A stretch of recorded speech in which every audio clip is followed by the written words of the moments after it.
नमस्कार, one India Hindi में आपका स्वागत है। विश्व बैंक ने डूइंग बिजनेस रिपोर्ट का प्रकाशन रोकने की घोषणा की है, क्योंकि अक्टूबर 2017 और 2019 में प्रकाशित आंकड़ों के बदलाव में हेराफेरी का मामला सामने आया है। चीन के अलावा 3 अन्य देश संयुक्त अरब अमीरात, अजरबैजान और सऊदी अरब है, जो इस गड़बड़ी की सूची में शामिल हैं। विश्व बैंक ने पिछले 5 वर्षों की ईज ऑफ डूइंग बिजनेस सूची की समीक्षा करने का फैसला किया है और इस साल अक्टूबर में प्रकाशित की जाने वाली कारोबारी साख सूची का प्रकाशन फिलहाल स्थगित कर दिया गया है।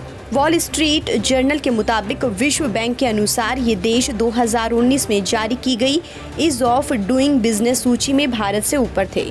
पिछले कुछ वर्षों में इनकी साख बड़ी तेजी से सुधरी। चीन 5 साल पहले 90वें स्थान पर था, जबकि 2019 में 59 स्थान की बड़ी छलांग लगाकर 31वें स्थान पर आ गया था।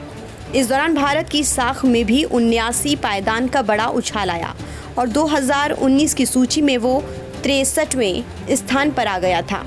विश्व बैंक ने कहा कि अक्टूबर 2017 और अक्टूबर 2019 में प्रकाशित होने वाली सूची के आंकड़ों में गड़बड़ी की गई है। बैंक पिछले 5 वर्षों के आंकड़ों की छानबीन कर रहा है। इसके आधार पर उन देशों की साख को ठीक किया जाएगा जिनकी साख प्रभावित हुई। बैंक ने कहा कि इस संबंध में कार्यकारी निदेशकों को जानकारी दे दी गई है।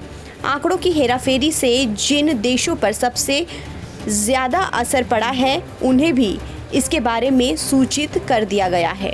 बैंक ने कहा कि वर्तमान में स्थिति की समीक्षा की जा रही है, इसलिए रिपोर्ट का प्रकाशन फिलहाल स्थगित कर दिया गया है। वर्ष 2019 में चीन की साख 46 से सीधे 31वें स्थान पर आने के बाद अनियमितता का संदेह पैदा हुआ। बता दें कि जब ये खबर आई कि वर्ल्ड बैंक अपनी रिपोर्ट का प्रकाशन रोक रहा है, तो कांग्रेस समेत कई नेता मोदी सरकार पर निशाना साधने में जुट गए थे। कांग्रेस नेता और पूर्व केंद्रीय मंत्री जयराम रमेश ने कहा था कि मोदी सरकार बोगस रिपोर्ट के पीछे भागती है।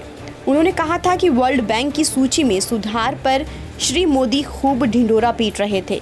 अब बैंक ने डेटा और मेथडोलॉजी में अनियमितता की वजह से इसके आगे प्रकाशन पर रोक लगा दी है। ये सरकार अपनी काफ़ी ऊर्जा बोगस रैंकिंग के पीछे भागने में ज़ाया करती है, जबकि हमारे MSME की हालत लगातार ख़राब है। फिलहाल इस खबर में इतना ही। देश और दुनिया की तमाम खबरों के लिए आप बने रहिए वन इंडिया हिंदी के साथ।